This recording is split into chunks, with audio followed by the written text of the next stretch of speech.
everyone, and welcome back to another episode of Dancing with Damage. I'm Ian, your resident philosopher. And I'm Abby, your resident author. Thanks for tuning in. And today we talk about the justice system. How fun? How fun could it be better in the eyes of the social blueprint? The answer might surprise you. It is yes. It might not surprise you. We're just full of plans, aren't we, Abby? Yes, and I think Ian and I have ample experience in the criminal justice system in Canada specifically. So we have a lot of thoughts and feelings about the justice system. And we're excited to share them because this is something near and dear to our hearts. That's right.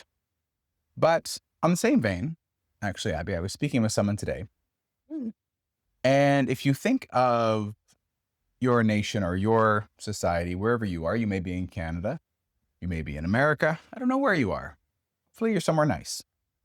And if you think of that nation like a block in a neighborhood, a block will have various houses. Yeah. Got like the Thatchers over here, like the Smiths, your block. Have Thatchers, I assume. You're thinking of Maggie? Maggie Thatcher? Yes, I'm thinking of Maggie Thatcher. The Prime Minister of England. Prime Minister of England. Margaret Thatcher? Yeah, Maggie Thatcher. Oh, they called her Maggie. Yeah. Okay, I did not know this. But Abby is a British person. I am. She knows all the nicknames. But in any event, if each house is like a different system, are you trying to entice Darwin into the discussion? I am so trying to entice him. I think he's interested in coming to see me. He was coming, for the record, Darwin the cat, a discerning feline, was coming to see me, his favorite puppa, and was absconded by Abby. But in any event, that's okay. I was thinking about the different houses in a block. And then if each one of them represents like the medical system, and then another house is like the justice system, and another house is like the welfare system, the different systems that a society typically has and has had for quite some time. It occurs to us, and to me in my discussion today, that each house has sort of become within itself a little dilapidated. Like the outside of the house kind of looks fine. So if you're walking by, the siding's okay. The door is on its hinges still. But if you were to go in and look and inspect, there's like mold on the walls and water damage and various things. Horrifying. So Abby's right that she and I have some experience with the justice system in terms of seeing it work from the inside sort of thing. But I don't want that to color our opinion today, because we advocate that every house can be inspected by any person who lives on the block, as long as they're willing to do it critically and to take the time to actually look at the bones of these houses to see if there are issues or not. So please feel free. Obviously, we encourage you. We want you to leave comments about what we're about to say. Hey, Abby. Indeed. So as always, we ask that you think about what we are saying, not who is saying it. I brought that up because when you have a passion for something, you get really excited to talk about it. And I just feel like a lot of people complain about the justice systems in various countries, but you need some insight into how it works in order to propose a better solution.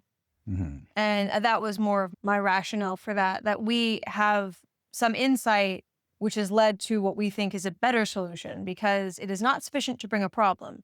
You must also bring a better solution, or else why are you sharing the problem? That's right. If you go to a potluck and you don't bring a dish, then you won't be welcome at the next potluck. And Abby and I want to come to your potlucks. Wait, that's what we want? No, we don't want that. Abby has quite a few allergies, so she may not be able to show up to the potluck. I'll bring something, but I won't eat. Yeah, there you go. Ideal guest. Perfect guest.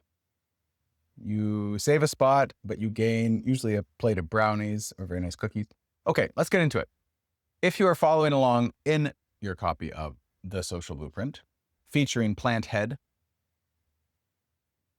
Abby, when you smile with that shirt, you kind of remind me of Plant Head. Thank you. Yeah, you have sort of like a nice profile. Thank you. And you're green. The shirt is green, correct? Yeah, he is colorblind. Yes, my shirt is green. I don't know how to take that. I'm going to go with compliment. I think Thank it's, yeah, I don't know. I'm never sure, you know? I don't know. But I know Planted is green because it's made of leaves, and the leaves must be green. One day he told me he knew what color red was because it was the same color as blood, and it broke me a little bit inside. Life hacks for the colorblind. In any event, no, I know it's green. I know. So the justice system. Yeah. If you're following along in the Social Blueprint, it is at chapter 40. Chapter 40 is a fun chapter, not just because it's about the justice system, but because, Abby, we're sort of rounding the corner. And thank you for sticking with us as long as you may have, because the book only goes up to Chapter 50. chapter 50. So we are in the home stretch of the theory. And after we finish with those chapters, the fun will not stop. For Abby and I are committed to providing you with Thoughts, feelings, ideas based on sort of the philosophies of the Social Blueprint, but we're just going to talk about stuff, things that are interesting, pop culture, the news, and bang on, Abby. Can't get rid of us that easy. Because remember, Abby and I, in part, are interested if the Social Blueprint gains enough interest and enough traction, not financial, but rather sort of widespreadedness, which I have decided is a word, that it is going to hopefully form a basis for a political platform that Abby and I may champion. And so it would be, we think, very fun for people to hopefully get to know us a bit better as a side effect of this show, and maybe one day support us politically if it comes to that, if people like the ideas, Abby? Yeah, and if you are politically minded and you would like to take any of the ideas in the Social Blueprint, you are welcome to use them. We will cheer you on. That's right. We didn't produce this for personal gain, but we thought, hey, these are some good ideas. There seems to be a need for good rationale at this time. We will get into the justice system, but I want to talk about something else that came up today. I was at work and was chatting with a colleague. And I know exactly who you're talking about. Oh, yes, who shall remain nameless. But he is a very interesting fellow. And I always get the mental juices flowing after a chat with this individual. I'm sure you have a friend. We have all friends like that, eh? I have, not to brag, like 3 whole friends. Ooh. And they're all interesting. And I'm grateful for each one of them because they're awesome. I have 3 friends, Darwin, Archie, and Gray. Well, me. Oh no, I've painted myself into a corner. But anyway, you're talking with a nameless friend. Oh yeah. And they opined that the political sort of spectrum in the next 10 to 20 years, in their view, is going to become sort of very fractured into less moderate politics. So in Canada right now, we have, for example, the American equivalent of the Democratic and Republican Party, and sort of what many people would call left and right wing politics. But they're sort of aligned on many issues in Canada and in the States as well, in terms of generally what's good.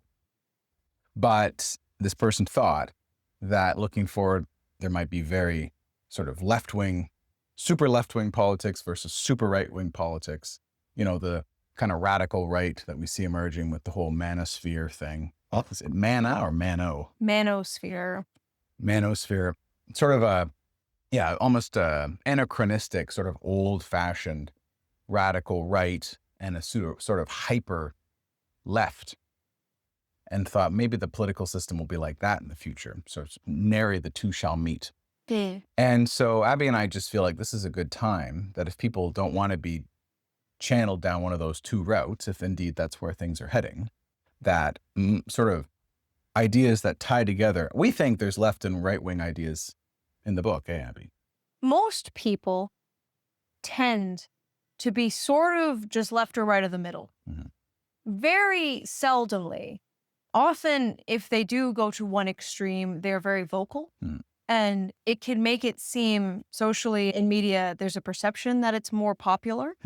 But for the most part, like a majority of people in every nation are more so in the middle. And they sort of lean a little left or right, and it changes depending on the issue. It's very normal that maybe between taxes, healthcare, housing, and education, you might flip back and forth between whose policy you like better, between more liberal and more conservative stances. It's just the tally at the end of who you agree more with that you end up voting for. Or some people just flip flop every year. I've talked to a lot of people door knocking, and some people, they have a hard time picking because the more extreme a party gets, the more isolating it is for the people, because it's very rare someone is so extreme in all of their views. So it makes it hard to support anybody. Mhm. So I agree that I do enjoy when politics can kind of meet in the middle. And we do feel like some of our views sort of take from both, because it's not a me versus you or right versus wrong. It's these are different perspectives you can take to solve a problem. Mhm. And they can be good. And depending on the situation, they may be practical or not quite right. So I think it makes sense that good policy should take from both sides, because both sides do have merit. And that's important to remember. So what I was thinking is, I think this is what I feel in my heart. And we sort of maybe saw this when we were door knocking and campaigning in our sort of political lifetime, Abby, when you and I did those elections. There is a bit of a fatigue for the current political system as it is in terms of parties. We often hear this. And so Abby's right. When we look at the social blueprint, what I like about it is, for example, some people could call the work centers, sort of reducing welfare and social services that way, is a little what you could call right wing. Yeah. Or conservative if you don't know which is right and which is left. Sure. Yeah, exactly. Like the state maybe pulling back a bit on social spending sort of could be the definition of more right wing or conservative spending. But then you would have things like public housing that we argue for would be seen as very sort of left wing traditionally, right? Or more liberal. So the justice system, the new justice system, chapter 40.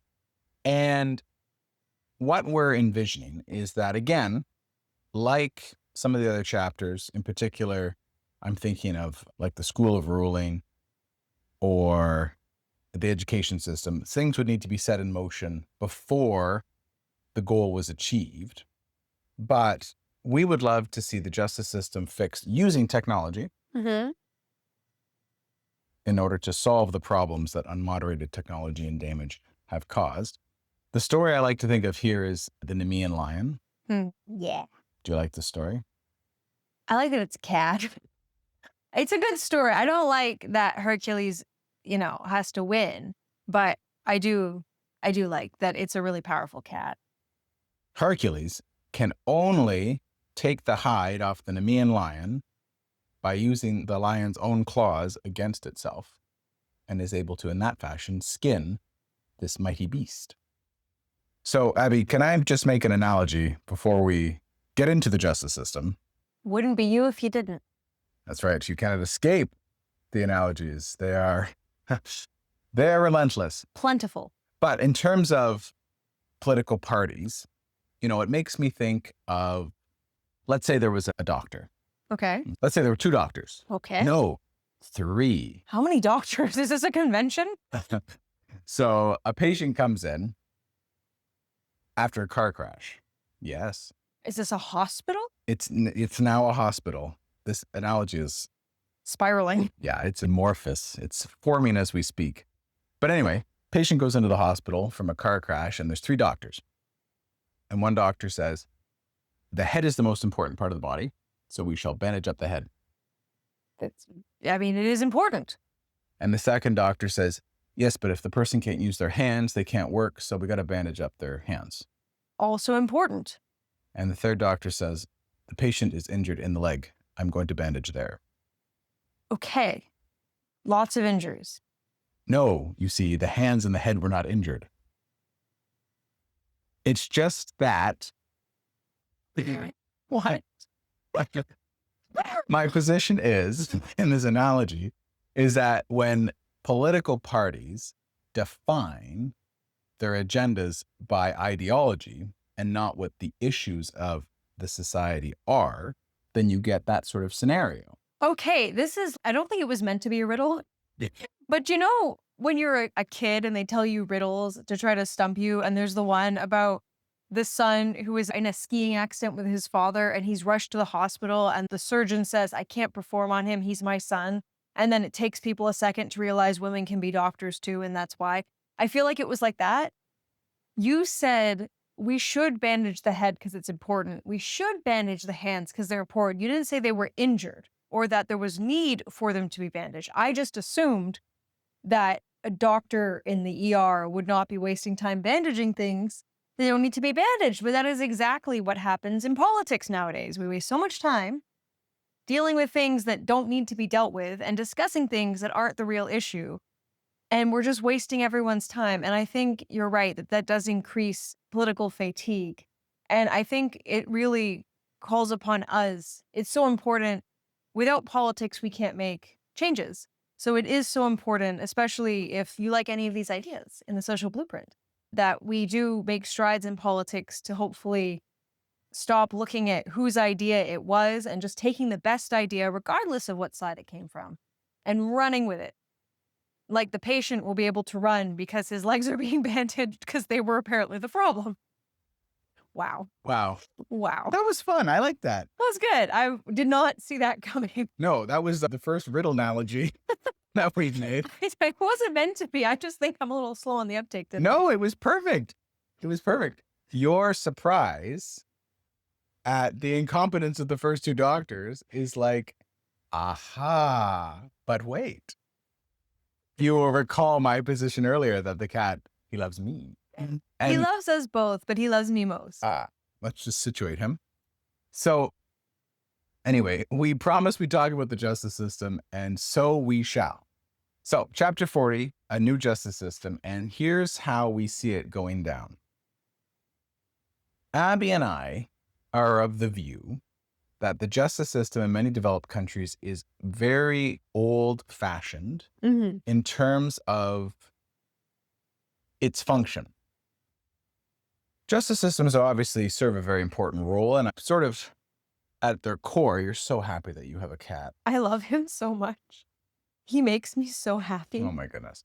So the justice system at its core is sort of the fence that tries to hold back bad behavior and deter wrong behavior and sanction certain behavior, not other behavior. But specifically, at its root, we are of the view that any legal issue often boils down to who is telling the truth about a subject. So, Abby, let me ping pong something to you. Let's take it's not an area you and I deal with a lot, but a civil case. Okay. All right. And let's say the issue before court might be someone says, oh, this person breached their contract with me. I paid them to do X and they didn't do X. Okay. You probably can imagine, we can all probably imagine a situation like that. So what do you think would be the issue that would be litigated currently in that kind of court proceeding? Was the contract breached? What were the terms of the contract? What did person A, the person fulfilling the service, promise to do? Mhm. And what did they in fact do? And person B, did they pay? And if so, how much? What was the damage? So you're sort of trying to figure out what harm was caused and to what degree. Yeah. So kind of a few questions are at the nub of that. And yet we often see very protracted, expensive litigation processes for these, even just in the answer to a couple, 5 or 6 simple questions that if the jurist knew the answer, that's how the case boils down. It's sort of like maple syrup. Like you fill a whole cauldron with all this sap you get from maple trees, and you boil it, you get about a cup of maple syrup. And we argue basically that any legal issue, because we're dealing with people and issues between people aren't really that complicated. It's the fact that individuals have their biases and will not be honest about situations. Usually people, especially in court proceedings, tend to give a story from their own perspective. I have an example. Okay.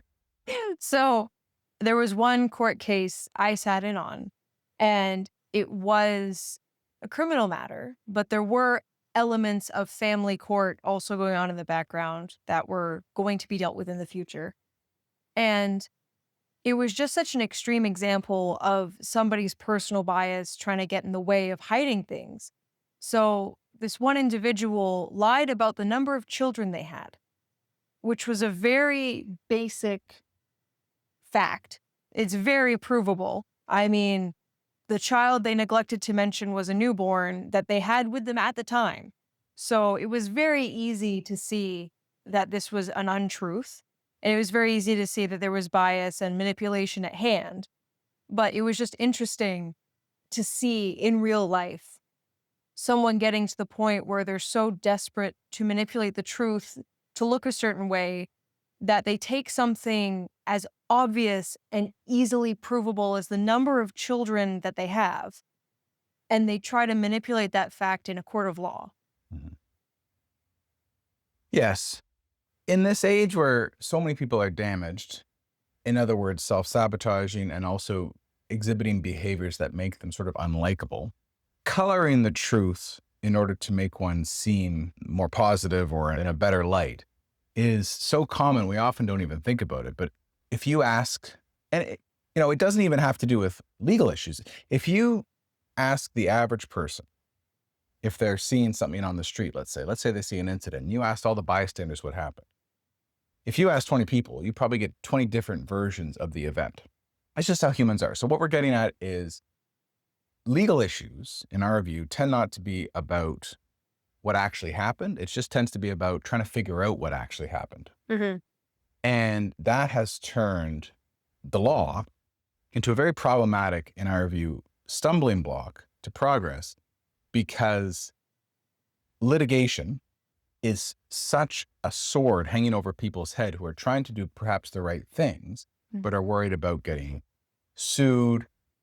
It's a problem in criminal proceedings where issues with the justice system proceedings are getting in the way of actually dealing with problematic behavior. It's an issue in contract law, family law, any kind of law you can think of. And so what we argue for in the book is basically using technology as an effective polygraph. And there is some strides that have been made with functional magnetic resonance imaging, also known as fMRIs or MRIs, ways to actually scan brain activity while people are being asked questions to figure out if the answer is coming from a place of fabrication or a place of truth. But you'll notice, and Abby, I'm not aware of any country, maybe you are, that actually employs that type of device in the justice system. No, and a couple important notes. So, an fMRI is relatively very safe. It's not an invasive procedure. It's not one of those procedures where you have to have something injected into your bloodstream that is tracked. There are no harmful rays, there's no x ray, there's no radiation. It's a very safe, relatively speaking, procedure that wouldn't endanger people. And when you compare that to the weight of dealing with a matter, so in the criminal sphere, often if you want to have a trial, you're waiting at least a year on average. Mhm. And that is a long time for your life to be on hold. Because if, just to give you a little bit of backstory, if you're unfamiliar, if you are accused of a crime, you will have conditions that you have to live by. There will be places you cannot go, there will be people you cannot see. Sometimes you can't drive, sometimes you can't leave your house, sometimes you're not allowed to leave the country or the province or even your neighborhood.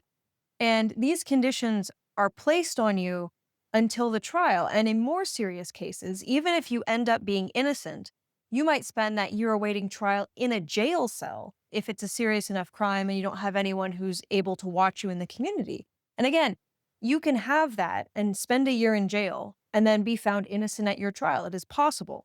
So the weight of a matter is so severe and it cripples your life so much. It affects vulnerable sector checks.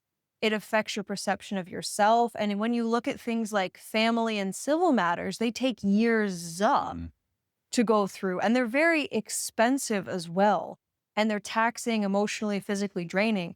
So if there was a way that within a matter of days, you could be accused of something and then have the answer You don't have to worry. You don't have to stress. You don't have to be concerned that your security camera was or wasn't working, or that your dash camera was or wasn't working, or that people are going to lie about you.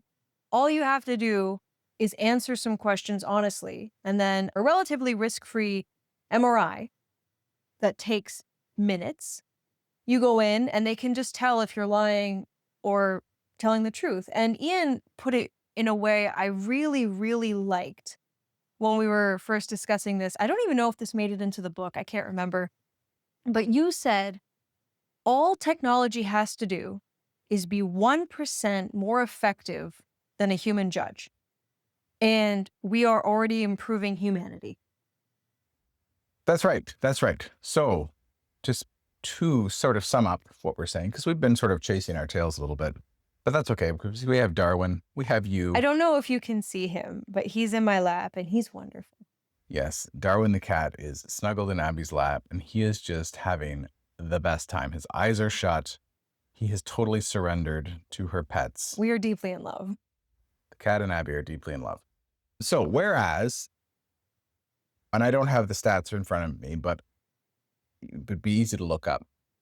Whereas the average wait time to resolve, the average family, civil, criminal matter has, we feel, gone up and increasingly continues to go up to months, years, some cases, who knows, decades for major civil matters. So the wait time has gone up. The cost to society and the personal cost to the litigants has increased to the point of absurdity, essentially. And whereas the issues are quite simple, and Abby's right, all we would need is some kind of technology that was even 1% more effective on average than a human judge, it makes sense to cut away those issues and cut to the quick of the issue with some kind of technology that could essentially get the answer to a few questions on each case and resolve it very quickly. There's an expression, justice delayed is justice Denied.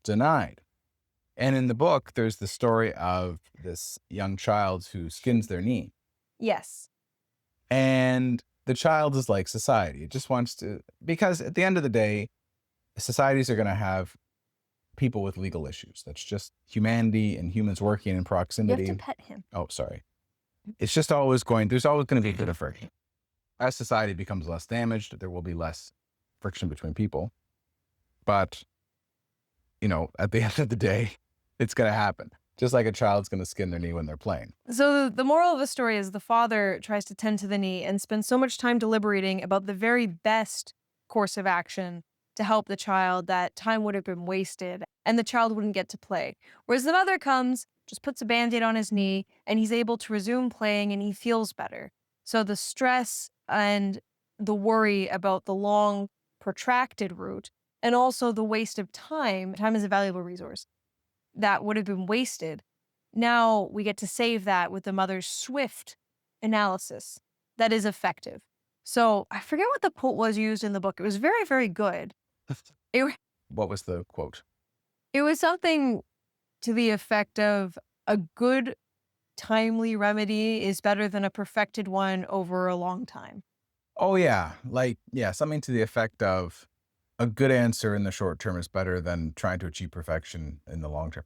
And the funny thing is, our experience with court systems is the rules of evidence are so easy to manipulate in this day and age, where liars have become so skilled on the stand that human judges do have a very hard time, in our experience, in figuring out where the truth lies, even with these month and years long cases.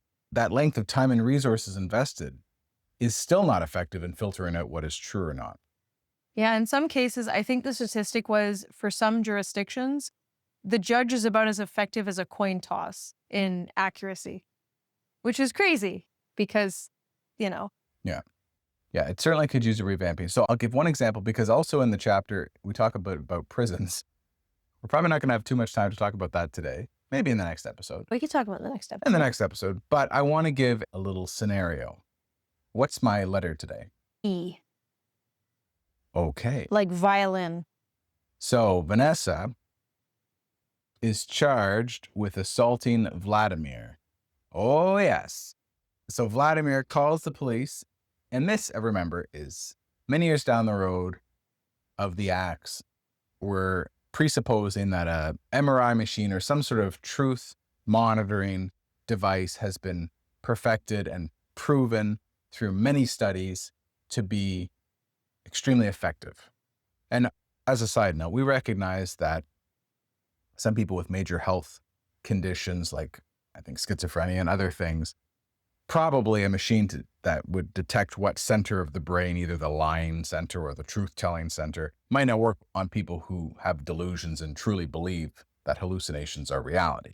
But let's cut that very small minority out, and we're presupposing that a machine has been created and tested, that society has faith is more effective at truth-telling than a human judge.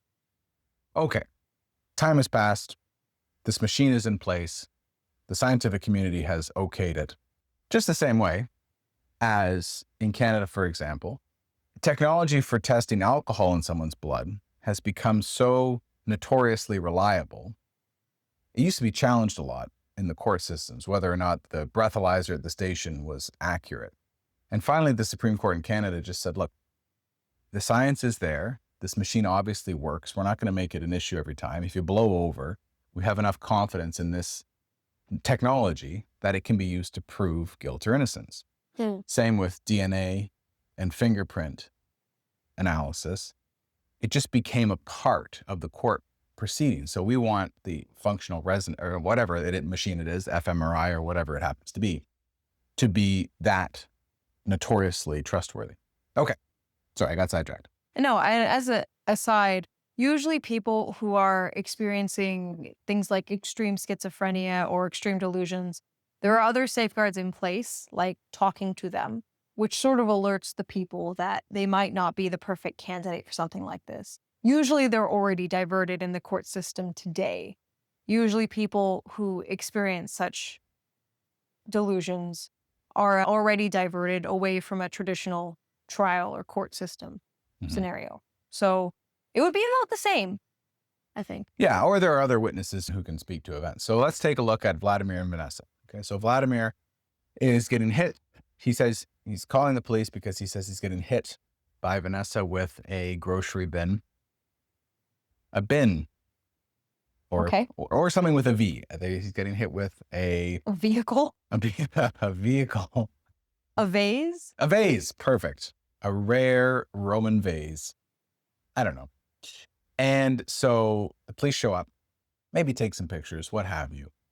And they say to Vanessa, you're charged with assaulting Vladimir, because that's what he told us. So a week from today, you two are going to go down to this nice little building here, and we're going to want some answers from you. And if Vanessa has a particularly nasty record for running away and absconding, maybe she has to wait somewhere while that happens, or maybe not. Who knows? Like the normal court system. Like the court system. Who knows? But the point is, in a few days, this issue will be resolved because Vladimir goes down. He's in the fMRI machine, let's say. It's all geared up. Maybe the judge sitting there asking some questions, maybe some sample questions. You know, how old are you? What's your name? Make sure everything's working properly. Did Vanessa hit you with the vase? Did you want him? Did you want to be hit by the vase? Did you want to be hit by a vase? Did you want, the test for each offense or the test for each whatever legal issue is going on, civil, family, it doesn't matter. Then throw Vanessa in there. Did you hit him with the vase? If she says no and she's lying, beep, beep, beep, beep, beep, beep. Oh, she's lying about that. Did you mean to hit him? Was it an accident? Oh, actually, yeah, it was. I was trying to smash the fly beside his head and I hit him by accident. Okay, well, if maybe that's true. Via a fly swatter. Maybe that's true. And so maybe it was an accident and she can be acquitted. Or maybe it wasn't an accident. She really meant to hit him. So then she's found guilty within a week. How nice. No need for a protracted case. No need for everyone investing all their life savings into lawyers. No need for, all this other stuff that gets in the way. And Vanessa can go to a nice prison farm. So that's the next part of it. Why don't we cut it there, Abby? But in the next episode, let's talk a bit about how we see the prison system evolving to move to the more European style of rehabilitation and reintegration as opposed to isolation as a punishment. Yes, I sort of sprung that on you, but that will be for the next episode. All right. Have a great day, everyone.